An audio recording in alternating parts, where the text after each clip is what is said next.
You know, this is a channel I haven't covered in quite a while, and I'm excited for us to revisit it because we're now in the age of what I'm going to call Chudslop.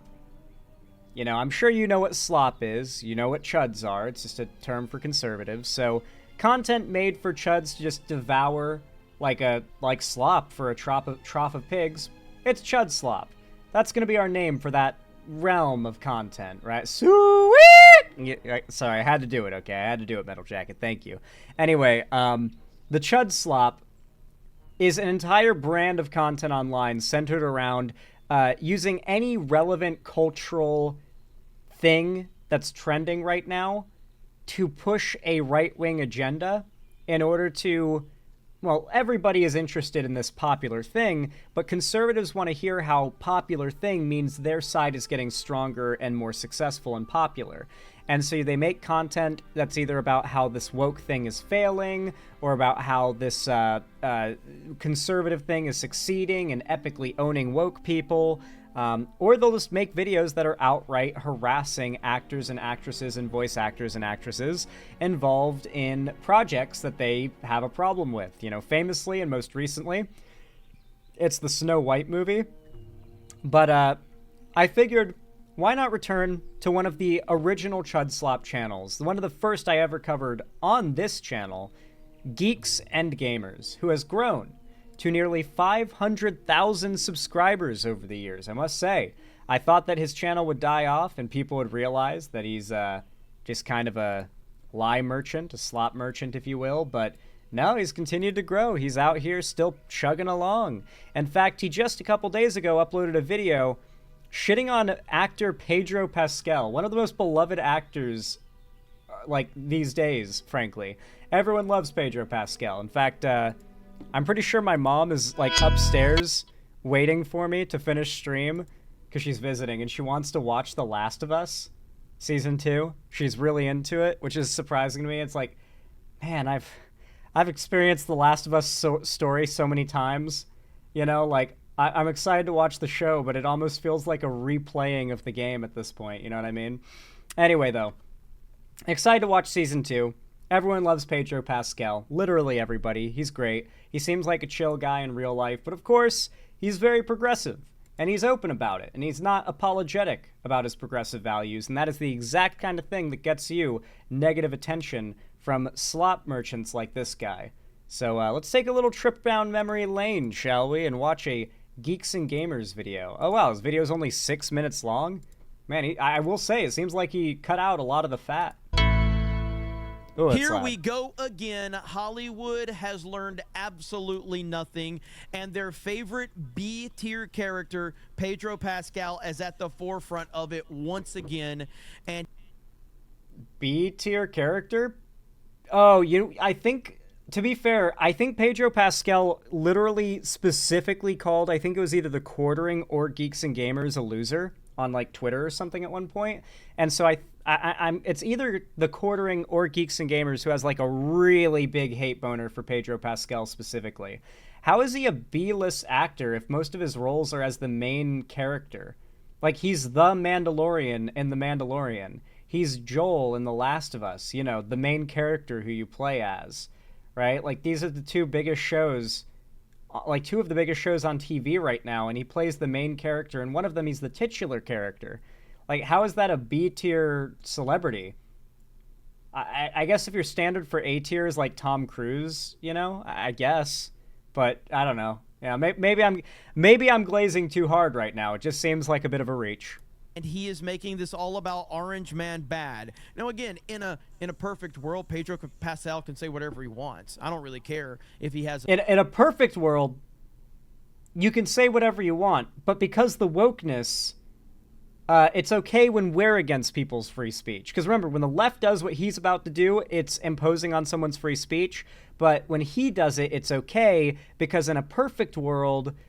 But we're not in a perfect world, so it's bad when he has his freedom of speech, I guess. Like, all right, what's the explanation for why we're not in a perfect world, and because of that, he shouldn't say this? His opinions. What I do care about is that people like Gina Carano were publicly fired and shamed for having an opinion Hollywood didn't seem to like that. But when it comes Wait, what was their opinion, by the way?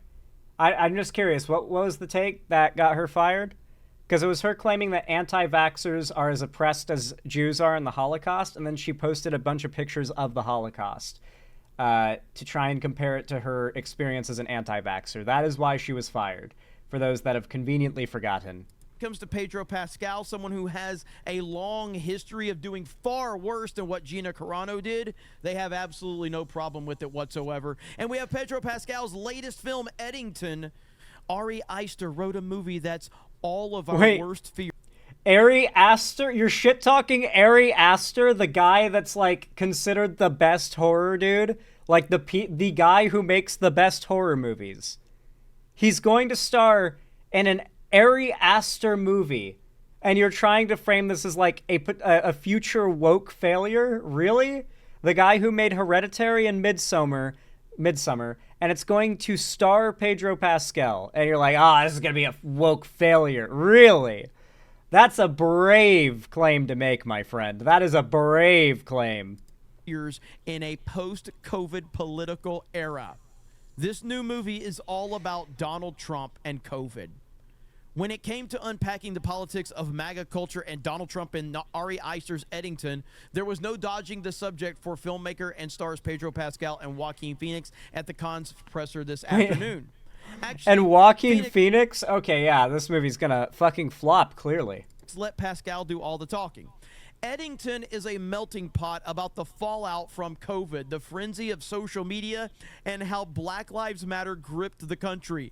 The pick follows crusty Sheriff Joe Cross, played by Joaquin Phoenix, who decides to take on the town's mayor, Ted Garcia, played by Pedro Pascal. But the odds are greatly stacked against Cross, and he tries to take the situation into his own hands. What?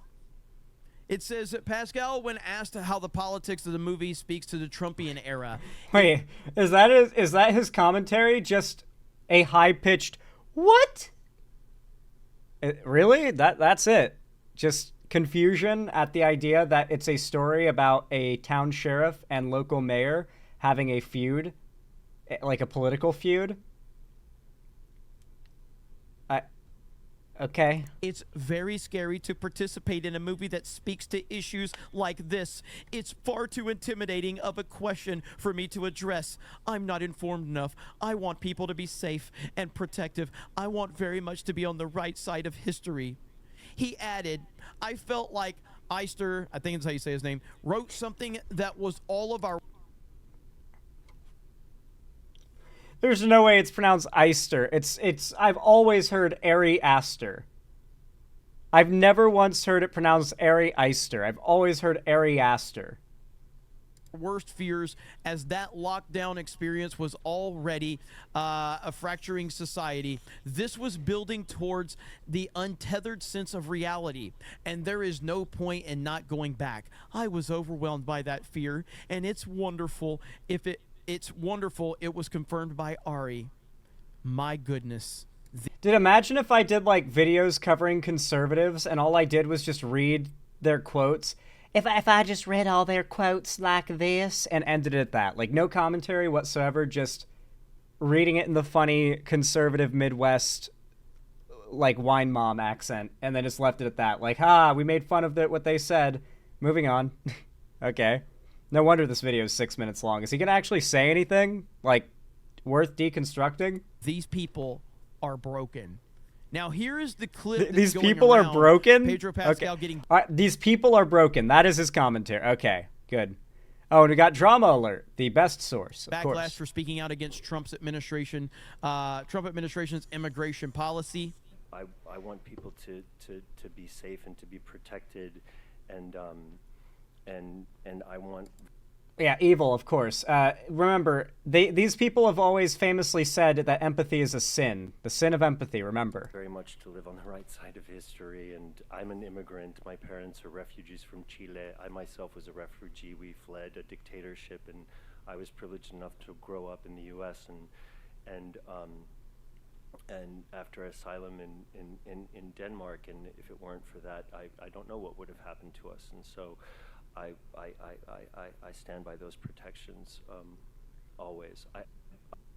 Well, it's really nice that you live in a country where you can speak out against the sitting president of the United States. You know, the same guy that's literally trying to have world peace.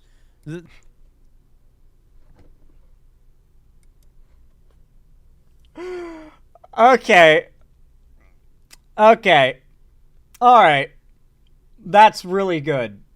Is Trump not the guy who literally, like, out of nowhere just, like, bombs, like, random countries' air bases? Isn't Trump the guy who's, like, currently threatening, like, I think to bomb Iran if they engage it? Like, he not only backed us out of the Iran nuclear deal, but now I think he's literally threatening war with Iran if they develop nuclear, when we already would have had them in the Iran nuclear deal to keep them from doing that, but Trump pulled us out for no... Yeah, but Trump, world peace guy Trump, you know? Backer, hardcore, uncritical backer of Israel, peace-loving Donald Trump. Amazing. The guy that's trying to stop wars, the guy that has made America great again, the guy that has made... The guy who literally resurrected Jesus, the guy who saved 1 million babies from burning house fires, the guy who fed every homeless person on the street from his own money, the guy who literally made the sun come up today. You're going to criticize him? Made the economy great again. You know, that guy... Yes. That guy, of course. Yeah, that guy. That guy that just had a Middle Eastern trip where he was celebrated all over the world. You know? The guy who just had a Middle Eastern trip where he was celebrated around the world. What is he talking about? Dude, get your dick out of his... Get his dick out of your mouth. I can't hear you, bro. What are you talking about? It's pretty nice that you live in a country where you can speak out against that guy, even... Yeah, that's the point. That's the First Amendment. Though that guy is doing things that no other president in history has ever done, yet you, Pedro Pascal, want to pretend like he's the bad guy. Trump is doing things no one's ever done, and you're pretending he's the bad guy? No one has ever prosecuted judges for political disagreements, and you're pretending he's the bad guy? No one's ever done that before. No one's ever deported people without any due process against court orders, and you're pretending he's the bad guy? No one's ever done it. He's the first to do it, and you think he's bad? Like, what? Dude, how brain broken are these people? You know what I mean now when I say this is like Chudslop, right? Like, we're in the era of Chudslop. Now, again, let me remind you, Pedro Pascal. Pedro Pascal posted that picture right there. Now, that wasn't enough for Disney to fire him, by the way. But Gina? Oh, Gina had... Oh, yep. Yeah, this is why. Yeah, he's got a very personal hate boner against Pedro Pascal. Pedro Pascal ratioed the fuck out of him one time, and he got super triggered about it. It was 5 years ago, by the way, 2020. Get fired. So Pedro Pascal, with him in his bio there, or in his My name God. even. Holy shit, dude. He has pronouns in his bio. This is him responding to the Geeks and Gamers account. He then, after he quote tweeted this, he watched my video, and then he decided to make fun of how I said his name, showing how triggered he really was. Bro, he ratioed your ass. I love the way he says Pedro. How, like, that's triggered. I love how... This is the thing about conservatives, and why, like, I oftentimes wonder, like, how is the best way to respond to them? Because they will call you out, and then if you reply to them, they'll say they successfully triggered you and you took the bait. But if you don't, they'll just repeatedly say you're afraid to engage with them. Right? Or that you're willfully ignoring them. So it's like, what path do you take with people whose entire goal is just to frame everything that someone on the left does in the worst way possible? Like I don't know. So he can continue to be as triggered as he wants. But the bottom line is that you are on the wrong side of history, Pedro Pascal. You have consistently been on the wrong side of history, and we will continue to laugh at you every step of the way. No one likes this guy. Literally bringing up an Olly London tweet. You want to hear a great example of how like the right is so phenomenal at covering up the dirt that the dirty tracks that their own leave behind. How many of you know who Olly London is? I imagine many of you don't, but this is, for a while, one of the biggest conservative pundits out there, getting really big off of, like, the detransitioner grift. Imagine many of you guys don't know who Olly London is, but most conservatives don't either. But Olly London was the famous BTS Jimin stalker who did a whole thing where the entire trans community was shitting on them, and they were making videos about how the trans community is, like, unaccepting and mean because they wouldn't accept them as trans Korean. Yes, that is what they called it, trans Korean, because they wanted to, they would always make these, like, clickbait videos about how they want to marry Jimin from the K-pop band BTS, and this person was obsessed, right? And, like, PewDiePie made fun of them and everything. After all of that, they rebranded as a conservative and have, like, detransitioned from all of the plastic surgeries that mostly trans people online were telling them to stop doing. And now they make a living off of lying and claiming that the trans community made them do all this. So this is the person that Geeks and Gamers is sourcing right now. Just thought I'd let you know. But don't worry, the average Chudslop consumer has no clue. They just think that's Olly London, the brave detransitioner, author of Gender Madness. He is not a movie star. He's a fake movie star that Hollywood has decided that he's going to be at the forefront of everything. And I don't necessarily... That's not how Hollywood works, but I think you know that. Dislike him in movies, by the way. I'm just sick and tired of seeing him, and I'm sick and tired of him getting a free pass when you said Gina Carano can't have her opinions and you want to fire her. Yet you want to elevate this guy, and every time you turn around, it's Pedro Pascal. Well, also, no one gives a fuck about Gina Carano. Also, like, Pedro Pascal has a massive fan base. Gina Carano did a movie with the Daily Wire, like, going off of Ben Shapiro's clout on top of her own, and it, like, bombed like crazy. So, yeah. Gina Carano was more risk than she was worth. She wasn't popular. They were paying her. She was causing their company problems with the shit she was saying off the job. And yeah, that's how companies work. The idea of getting fired for stuff you say or do while you're off the job being like something they base their political movement off of is so fucking funny to me. Because that's a thing at most jobs. Like, you will get fired from your job if a video goes viral of you, like, screaming the N-word in a grocery store, probably. Like, or doing anything like that's considered, like, extremely out of pocket, right? That's just a standard thing. Like, you are considered especially in uniform. Even when you're not in work, you're considered, like, a representative of the company that you're working for. So yeah, like, companies don't seem to be too upset at what Pedro Pascal is saying. It's generally considered politically acceptable what he's saying. Most people aren't going to be triggered, except, I guess, internet basement dwellers. But like, no one cared about Gina Carano. She bombed on her own movie that was made by the Daily Wire. So clearly they didn't care to just keep paying her to make their company look bad. Here, Pedro Pascal there. And I'm not the only one. I mean, like, he responded to quite a few people. I think originally it was, who was it? Yeah, it was Steph right here. Right here. Oh, wow, check it out, people. And he puts a bunch of rainbows and emojis. What a loser this guy. I love how he's ratioing all of them because he's like a big fucking actor. Guy is, man. Mind you, this is before... Like, I think before The Mandalorian well, maybe right when The Mandalorian started and before The Last of Us, and he was still ratioing them. And again, this is a guy who celebrated ratioing him in the election. It happened in 2020, and we all know what happened in 2020. It was bullshit, and everything got corrected. Yeah, this guy, of course, pushes the idea that Trump actually won the 2020 election. He's one of those election deniers. Did in 2024, but this guy does not love America. He absolutely does not. And he despises the American people, and he despises you if you have a different... He hates America because he doesn't like Trump.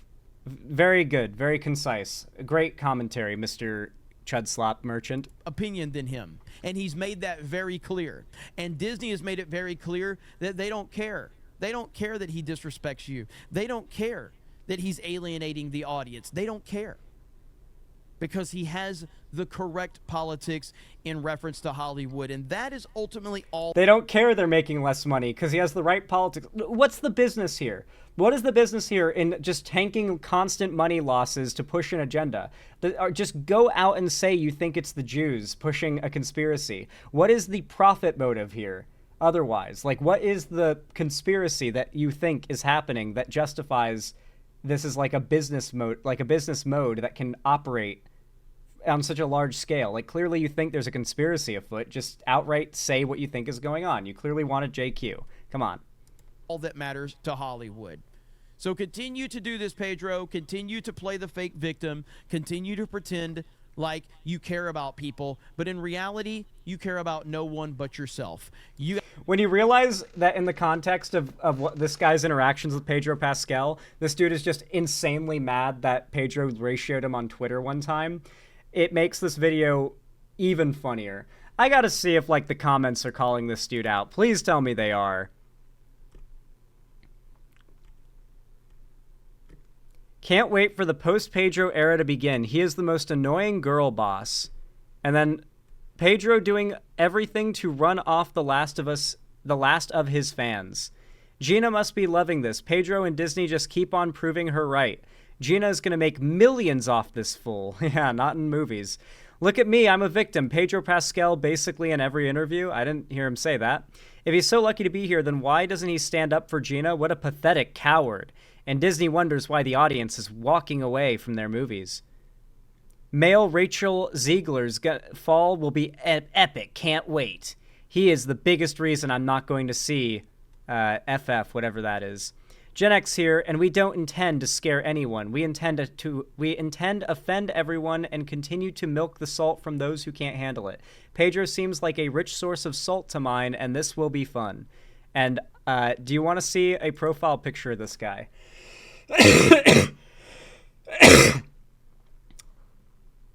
The guy who commented that looks like this.